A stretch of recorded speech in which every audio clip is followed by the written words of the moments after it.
Yeah, so Truck Chats, volume It's got to be 4, I want to say. volume 4. Yeah, Truck Chats volume 4. What's up, y'all? Devin here. And this would be episode 6 of the Tactical Cowboy Podcast, Truck Chats volume 4. I'm here with Blake from Beehive Media. We just did an awesome range day with Braden and Pat. We left about 5. We got there about a little after 10, right? Sounds right. Yeah, so we did about a little over 6-7 hours or so on the range. Long range day, pistol, rifle, stress shoots. We did it all, and we also got a nice 20-mile-per-hour wind gusts, which were pretty awesome for us. Pretty windy. One of the windier times I've been out there, I think. Oh, yeah. And it is what it is, right? You got to train in it. It was making the stress shoots pretty damn tough, especially when you're running back. We're doing like a 150-meter run out, barrier, run 150 meters back, and that was straight into the wind. And oh my gosh, that was sucked. So I hope you got that on slow-mo. Yes, all that section was shot where I can slow it down. Because we were probably moving slow-mo speed. That's for damn sure. People were struggling against the wind. Oh, yeah. Yep. But anyways, yeah, so we're just going to do a little truck chats. Me and Blake were just bringing up a topic about leadership. Yeah. Leadership styles and all that kind of stuff. So, yeah, I'll just hit it off. And then Blake can hop in with his piece. He had brought up some really interesting stuff about his music background and how it kind of was really similar to this firearms industry that we're in. But anyways, yeah, so leadership styles, right? Mentorship is the way I like to do things, which is sort of a positive reinforcement all the time type leadership style, right? I like to call it compliment sandwiches. So if I'm working with somebody and, they're pushing low left, but all these other things are looking good, right? I can be like, hey man, your grip's looking good. Stance is looking pretty decent, but that trigger squeeze we're off on because we're pushing low left. But hey, you look cool. You see guys kind of see that, right? That's a compliment sandwich. I think that's a really great way to give constructive criticism, compliment sandwiches. That's usually my style, mentorship, positive reinforcement. I kind of flipped it on the mentors this week, where we had this range day with Blake planned for a few weeks or so. And leading up to this day, I've been kind of talking a little trash to him in our group chat. And I had been telling them, Blake's going to be there, guys. I'm going to embarrass you on camera. I'm going to crush you. All this stuff, right? Because just to switch up the, positive versus negative reinforcement style. Because positive reinforcement is great. Yeah, we're all homies. We're all good. This or that, blah, blah, blah. But at some point, we also have to remind each other as peers, okay, who is going to actually perform today? Are you going to be able to perform under stress, trash talk, all these kind of things, right? So I think they're all extremely important to use both styles. But yeah, we had a couple of guys today at the beginning of the day when I was hammering guys pretty hard. My buddies that do private security stuff with all around the world, I do the same thing to them though, and I do it to people that I truly care about. So like if a buddy of mine would throw around on the standard, or we're doing some drills, some qualifications that we should be pretty much nailing and they're throwing rounds, I'll let them know about it. And some people get upset about it, but I think it's because I love them and I know they can do it the right way. But yeah, do you want to note on that, Blake, with some of your teachers, the experiences you had? Yeah, so I don't know if I'm going to flip this thing around. I'll just keep it on you. He doesn't want to be on more camera. Handsome anyway. Yeah, so I went through probably a decade of higher education in music,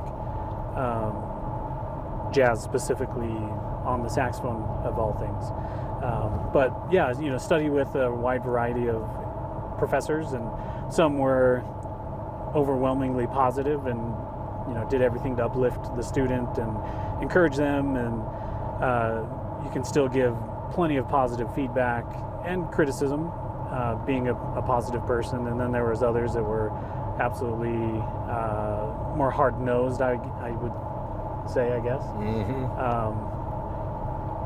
But yeah, and there's absolutely room within both of those for growth and connection with the student and motivating them to push harder into their studies, right? Or their skill or craft or whatever it is. But there's the outliers, right? Those that probably are too soft all the time, that don't really push you to further that. And then there's the other ones that are just kind of douchey about it. Yeah, And they're just nonstop, like, you suck. nonstop, and there's no feedback on how to improve, and it's just criticism straight out. And so it's just interesting to, be able to study with those different types of personalities. And I, being a kind of more laid back person, respond better to the people that are more uplifting and give. And it's not that I need to have constant like praise. I don't care about that really, but it's how you present the criticism. I think that's important for someone sure. like me. For sure, you could do it in compliment sandwiches, right? That's a great way to do it. Yeah, for sure. But yeah, I remember throughout my time in the military and doing some awesome security stuff, I think I agree with you, Blake, where I respond really well to mentorship style, positive reinforcement. But I have responded really well in the past to kind of wake-up calls, right? For y'all that are coming to the operator performance course, that's going to be a wake-up call. We're not going to, we're still mentors, but that's going to be some hardcore stuff that if you're not ready, we're going to let you know you're not ready, and your grade's going to reflect it, right? Yeah. But it'll be kind of like the flip side of all of our other courses, which would be really cool.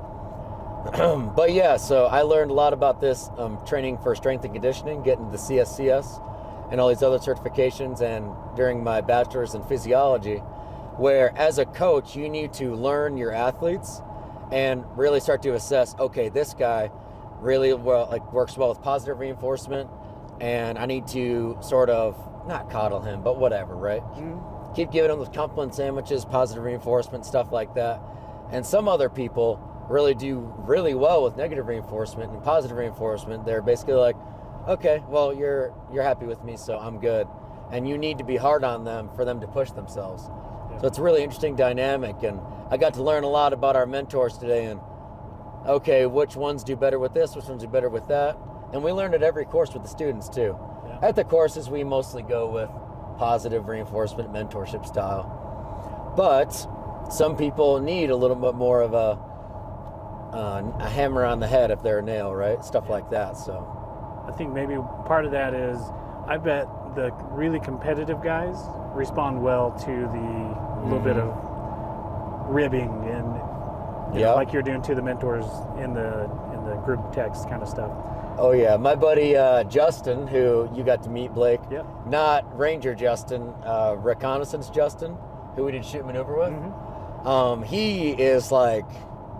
He's like that with the negative reinforcement, I guess you could say, or the trash talk. And me and him work really well together. Like, we train hard, and whenever somebody's on top, the other person's gonna know. Yeah. Aaron, on the other hand, is funny because he does all the trash talk, but he can't back it up. And he's gonna be laughing, listen to this right now. But he would that would actually piss me off. Because me and him, we'd go to the range 2-3 hours doing our awesome stuff we were doing, and oh man, I would like smoke him all day, and he knows I would. He's listening to this right now, he's laughing. But there might be like one drill that he might just barely get me by 100th of a second, and then we go back and have dinner with everybody, and that's all he would talk about. Oh man, I smoked Devin today, blah blah blah. He was looking like trash, and I'd be like, bro, you're lying. So that's funny. Yeah, it was funny. That's funny, kind of funny dynamic we'd have. But we had one of our buddies that we're going to see soon at the wedding, Will. He does not respond well to negative reinforcement. And if he's listening to this, I love you, bro. And you know exactly what I'm talking about. If we would do some trash talk to him, and I love him, so then I would hold him to the same standard I hold myself to, he would get upset. But it's just different people act differently, and you gotta mold your leadership style to those people if you're in that leadership role to them, right? Because to optimize their performance, you need to optimize basically their feelings, I guess you could say, in a way, right? Yeah. In a manly kind of way. Yeah. Optimize your feelings in a manly kind of way. Yeah. Of Will, Justin, and Aaron, who's the most competitive? Yeah, you're talking about Reconnaissance Justin? Uh-huh. Yeah, Justin for sure. Gotcha. And he can back it up. And he would respond okay to the negative reinforcement kind Oh of yeah, stuff. yeah, he would for sure. He would amplify his game. And another thing that I've actually noticed, you guys can use this at home actually, is if this works for me from like an accountability and self-discipline standpoint, and like social media, I use social media for this. I will put online, or I'll tell my buddies that I work with, hey, I'm gonna beat you guys in this, or like to the mentor chat, right? Mm-hmm. Hey, I'm gonna crush you guys in this today. And it's almost like a self accountability thing where now if I tell people I'm gonna do it, now I have to do it, Mm-hmm. right? I would do that when I was really into running, when I was going to the University of Colorado, because I hate running. But I would tell all my friends, oh man, I'm about to go smash an 8-mile plate carrier run, which I did through Boulder. That sucked. And I would say that for a few days. And, you know, to some people that, not to some people, to a person of the opposite sex, I would be like, hey, I'm going to go do this, right? Because it's trying to impress them. Mm-hmm. But now I actually got to go freaking do it. Yeah. Yeah, so it's a really interesting dynamic that I've used to help me get better, is telling other people what I'm going to do before I do it. Therefore, I must do it, right? Yep. Or they're going to be like, Devin, did you freaking do the 8-mile run? How was it? I can't say no, Right. because that's going to be embarrassing, but yeah. Get in their brain a little. Yeah, Keeps I you mean, accountable. yeah, it keeps me accountable because, yeah, if I tell people I'm going to do this and I don't do it, well, I just lost, right? Yeah. And also, this whole thing with Blake, with Beehive Media, that's another thing that's really helped my accountability, right? You're on camera all the time, man.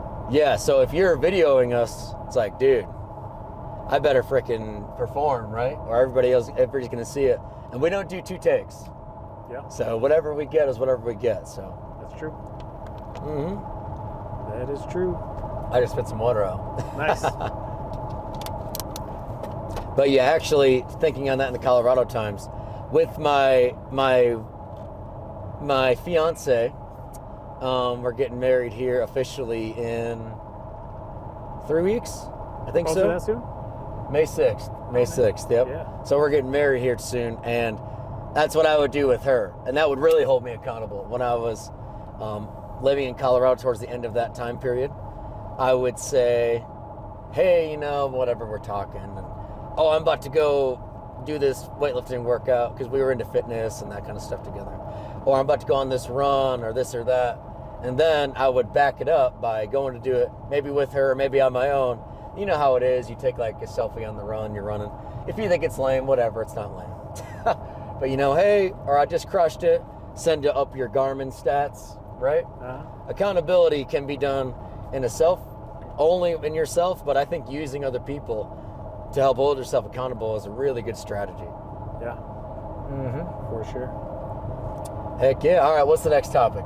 Man, what else we got? We did a lot of stuff today. Should we talk about the positive ID? Yeah, that was interesting. Add that in. So yeah, I just did this could even be its own little clip, I guess. I just did the Personal Security 1 class with Mike Glover at Fieldcraft Survival HQ in Heber this past weekend. I guess this can even be a thing about the class. I highly, highly, highly recommend that class. I was very impressed by his performance teaching it. He did a really good job teaching. I'm gonna have everybody from TCTS go through this class. My wife's gonna go through this class. We're all gonna do it. This is only level 1, there's level 2, which is much more scenarios.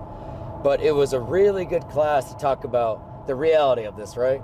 Anybody can go on a flat range and send a few rounds on target. And it's like, yeah, I'm a badass, I'm ready for self-defense. But at Personal Security 1, we got into a bunch of different visualization training and a bunch of different scenarios with some munitions, where you actually had to make the decision, when do I perceive this person's a threat, and when do I break the trigger, hopefully in an effective way, which I taught them how to effectively shoot a pistol, so they're all going to be able to crush it. Yeah. Right? Of course. And then after the scenario, everybody's watching the scenario, by the way. The scenario, it's like the group watching was like a jury of your peers.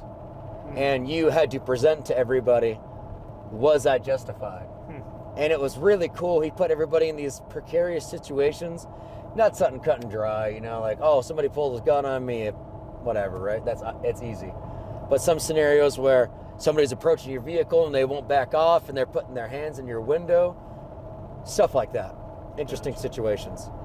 But anyways, a lot of it came down to positive identification of, is this person a threat to me, and can I break the trigger on them, being accountable for every one of those rounds. And I brought up in a video we just took today, and I brought up in the class an experience that happened with me.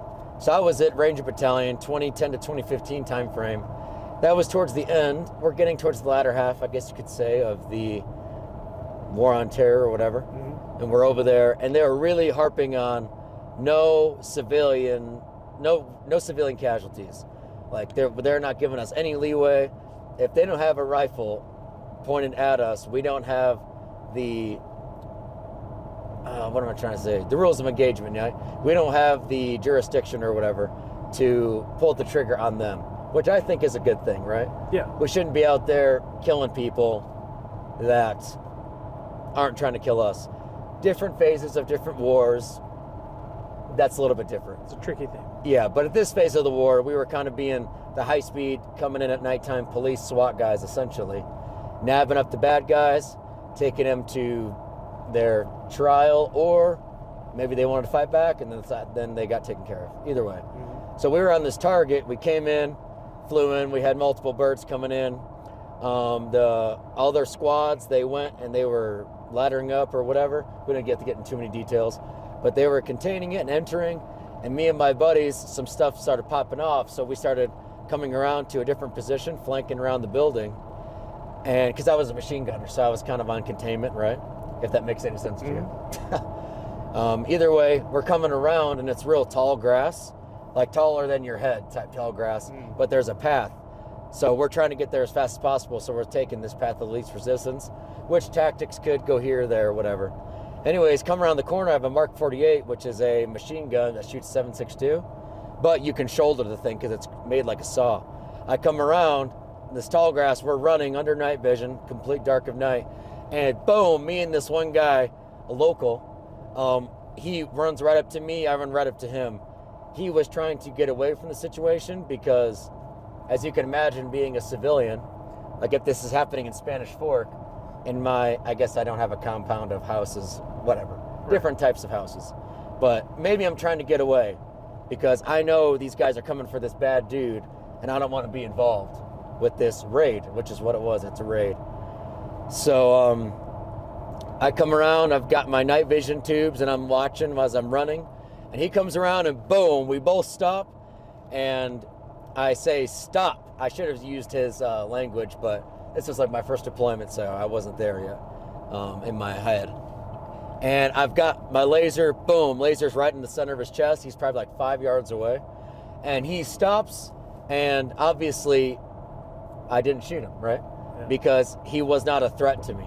Anyways, we took him to the side because in that time of the war, we were talking to everybody. It was literally like, you're a freaking cop. Anyways, yeah, long story short, I don't even think, it's hard to remember now, but I don't think my finger was on the trigger, but I know my thumb was ready to manipulate that safety, and I could have, as we talked about in Gunfighter Carbine 1, gotten on that trigger in one swift motion. The machine gun safeties are a little bit different. It's like a button instead of a, whatever, you get the idea. Uh-huh. Oh wait, no, what's with your finger? It doesn't matter. It's been so long. Either way, I was ready to manipulate the safety to go ahead and engage the threat because it was right in front of me. But obviously I had the discipline because it was drilled into me from my platoon to not do that, right? Yeah. Either way, long story short, that was kind of a personal story of mine. Positive ID is everything. In that situation, it's dead of night. We had night vision devices, therefore we could see, right? For a lot of stuff stateside, I am running white lights on everything. White light on every pistol, carry, belt gun, white light on every rifle. Even my backup rifle has a white light on it because you can't shoot what you can't see. And furthermore, even if you can fucking see the person, you can't just shoot somebody because you're amped up and you're ready to break the trigger. We're the good guys, so we need to ensure positive ID no matter what. And in some circumstances in CQB, for our LE guys that we train with, it's like, it puts you at a disadvantage. Right. But it is what it is, right? We can't be sending projectiles into people that we don't know for sure they need a projectile sent into them. Yeah. I'm curious with that experience there, how would that have changed if it was a military-aged guy? It was a military-aged guy. Oh, he was? I thought he was an older gentleman. He was older, but I mean, okay, I don't remember the exact parameters we had. MAMs, military-aged males. 20 to 40, I think, was probably our, maybe it was even like 16 to 45. I mean, because if you're 16, 18 years old, you can pick up an AK and start killing people no matter what out there. But, I mean, there's no reason that guy, he was an older guy, had to be in his 50s for sure. Yeah. But there's no reason he couldn't have been lighting us up. Yeah, I mean, you have to be so aware of hands and posture and oh, for sure, all of that, right? It's not just age, but and this is something we went over a ton. Mike nailed it in private, in Protector, Personal Security 1. He nailed it when he really talked about the hands, right? And I hope to make sure I can. I mean, I'm sure this is fine, right? We can talk about it. It's not like secrets of the course. I'll make sure I'll talk to him. Right. But anyways, he talked about how the hands are what does the damage. And I thought this was put in a really smooth, eloquent way. So you need to be seeing where somebody's hands are. If you're an LE guy in there, you're approaching the vehicle. If you're a civilian, we had some scenarios where the hands were concealed. And then he does this, but it wasn't a pistol. Yeah. It was a cell phone to record you. Yeah. And everybody lit him up. You know? So it's one of those things where he nailed it. He says the hands do the damage. No, it's a handgun, right? He said, nobody's going to shoot you with their feet. Of course, I guess they could kick you with their feet. Yeah. If they're like a Muay Thai badass. But either way, I think a lot of it is, he nailed it, where somebody's hands, whether it's on a weapon, whether it's just their hands, they have a knife, their hands are what's going to do the damage to you. Yeah. So I really like how he put it that way. Yeah, that's interesting. Yeah, I'm serious. Everybody listening to this, I don't care if you're the most high-speed shooter or you're brand new to firearms. Before you even shoot, this class would be awesome to go to. And then protective, I screwed it up again. Personal Security 2 is going to be all scenarios. And it's really going to get your mind thinking, and I'm really excited to help out with it. And I'm going to help out with some of them. I'm going to take some of them. Honestly, like, this class is so good, I think taking it multiple times would be worth it. Yeah. And you don't need to bring any ammo. You don't need to bring any firearms. They have everything for you. Super squared away. Yeah, that's cool. I have a bad story about PID, actually. Really? Yeah, I just remembered Oh, let's hear it. So we have some friends that, I won't disclose too much information, but they gave the mom of the family a handgun, probably some stupid 380 thing, right, with a little laser on it, because she's older. Yeah. And so she never goes to the range. I don't know that she's ever shot it. And so one night, our friend goes to their house, which is like a block away. They're close. It's pretty rural. And he's going over there because they didn't answer the phone, and it was nighttime. And I don't remember the reason that he was going over there, but he said as he was approaching the side of the house, he noticed a little laser on his chest. So Mama had got out the gun because she heard someone stirring around the house, and that laser was pointed right at her son's chest because she didn't have a light. It was dark. Oh, I see. Yeah. So it wasn't negligent use of firearms at all. Well, she was spooked because there was some noise around the perimeter. Yeah. So she was spooked, so she grabbed a pistol. And luckily, could be what a lot of people are going to do. Right. Luckily, before she fired a bullet, he's like, "Mom, it's me." So she actually did a good job. She did well. Yes, I guess she didn't kill her son, which is definitely a positive thing. But I guess it's maybe not a negative story, but something it's to learn a scary from, story. Right? Yeah, a light, either on your perimeter or on the gun itself. Something before you're training that. Boom. Before you're training that, barrel and trigger on somebody. Yep. Well, that's also why. So, like in my situation, I was running around with a damn machine gun, weapons on safe, and my fingers off the trigger, because those things, it's an open bolt system, if you understand what I'm saying with that. Meaning, it doesn't matter. We don't need to get into it. Anyways, running around with the weapon on safe, finger off the trigger. Very, very important for that case. But we teach it in our CQB, right? We're rolling around in CQB. Finger is not on the trigger for pistol. And we're rolling at more of like this angle, right? So if I needed to, pop, pop, pop, pop, pop. But I'm going around in more of a searching posture. Also, that way I can see stuff, right? Yeah. Because if I'm actually on the sights, that's going to occlude a ton of my vision, especially stuff that's low. But anyways, and same thing for rifle. Frickin' safety's on, fingers off the trigger, and your thumb's hanging out right here. So you can manipulate that safety and simultaneously get on the trigger at the same time. I thought it was a pretty cool drill. I'd never seen it before that Mike did at Gunfighter Carbine 1. I'd never seen this, and I did some demonstrations now with it because I like it. He literally showed how his fingers outside the trigger well, but the weapons was on safe, thumbs hanging out there, obviously. And you're talking pistol right now, right? No, this is, sorry, Oh, this you're is talking rifle. That's right. Yeah. So yeah, the thumb's resting on the safety, because it could be the same if you're running a safety on a pistol, but whatever. It's on rifle, and I think it was threat or beep, it doesn't matter. Pow! He manipulated the safety and got on the trigger as fast as he possibly could. And then he did it where the safety was already on fire. Pow! No time difference at all. Yep. And then did it again the other way.